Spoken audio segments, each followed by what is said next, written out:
Okay, hey, welcome back. So we've been talking a little bit about unemployment and inflation in the past couple of videos, and what I wanted to do is give you kind of a practical look at what we're talking about, right? So it's one thing to sort of draw on a board and talk about hypotheticals, but I want to give you some real world insight into this economic data and what we're talking about here. So forgive my primitive setup here, but here's a couple things that are good to know. And here's probably my favorite. If you go to whatever your favorite web browser program is and type in Federal Reserve Economic Data, and search for, there it is, top of the list. This is a really great, powerful website, right? Because really just about any kind of data you can imagine is present here. At the very least, what it does is if you scroll down, it gives you all of those. Remember the three goals of every economic system, right? I mean, one of them is full employment, right? And here we go, unemployment rate 5.2%, which is about what we calculated using the real numbers. I think we calculated 5.5, but rounding errors. So there's the first goal, right? What's the second one? Price stability. And here it is, consumer price index, right? CPI, percent change from a year ago, 5.2%. So that's what the inflation rate. So it's kind of funny. The unemployment rate and the inflation rate are exactly the same right now. But there you go. And we haven't started it yet, but we're going to talk about the real gross domestic product, and there it is, right? Percent change of real GDP.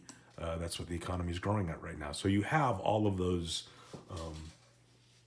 figures available to you in just a couple of clicks. And like I mentioned, real world, what you want to do, and I strongly advise this, before you go in to talk to your boss about your raise, go to this website and see what this number is. Because if you don't get a raise that's equal to or greater than 5.2%, then you're not keeping up with inflation, meaning you're suffering a decrease in purchasing power. Okay, so last time I checked, that sucks. All right, now let's look at another site that's kind of cool.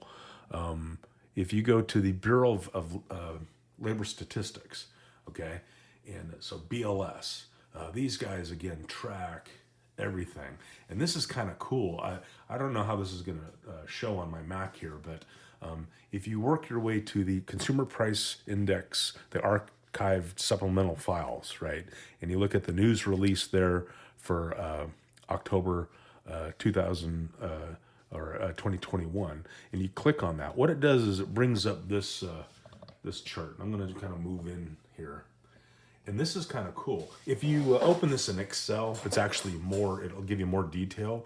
But remember that basket of goods that I talked about? Here it is, and look how extensive it is, right? I mean, so the Bureau of Labor Statistics is the agency that's responsible for all of this. And look at all the things they track. Food, cereal, meats, dairy. I mean, I'm not going to read the whole list to you. You can read it. Energy, fuel, gasoline, electricity, apparel, right? Used vehicles, as well as new vehicles, right? Because, where is it? Used, there we go. Used cars and trucks.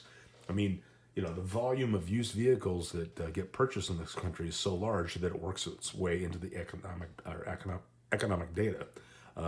Alcohol, of course, but medical, physician, airline fares. So the basket of goods that's tracked for CPI is really pretty amazing. Okay, and since we're talking about CPI, Consumer Price Index, I made up, so on the board, I told you I made up numbers. Well, here's the actual CPI.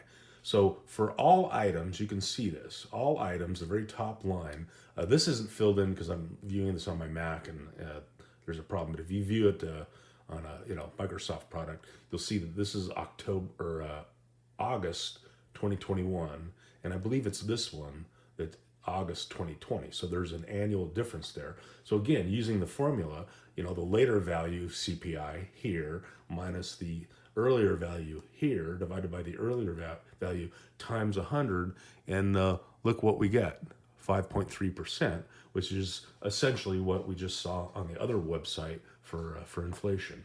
So I know it's kind of geeky, but really good sources of information.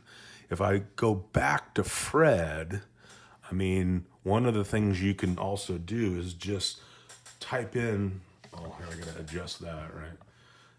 Type in anything. So inflation. And if I type in inflation, so consumer, for all consumer less food and energy. No, this is inflation, consumer prices for the United States. What it is it gives you, so here's the percent over here. You can see, I think I mentioned earlier in a video when I was in high school, inflation was really high. Well, I graduated in 1981, right? So look at that. Inflation was running about, 10%, which is kind of amazing. We get over here, let's see, consumer price in the United States. So anyway, it's kind of cool when you use this tool because you have the the hover over feature and it breaks things down, so you can see them. And anyway, so maybe I'll do another one of these quick little videos using Fred when we talk about GDP because it's a really great way to sort of understand GDP. Okay, that's it.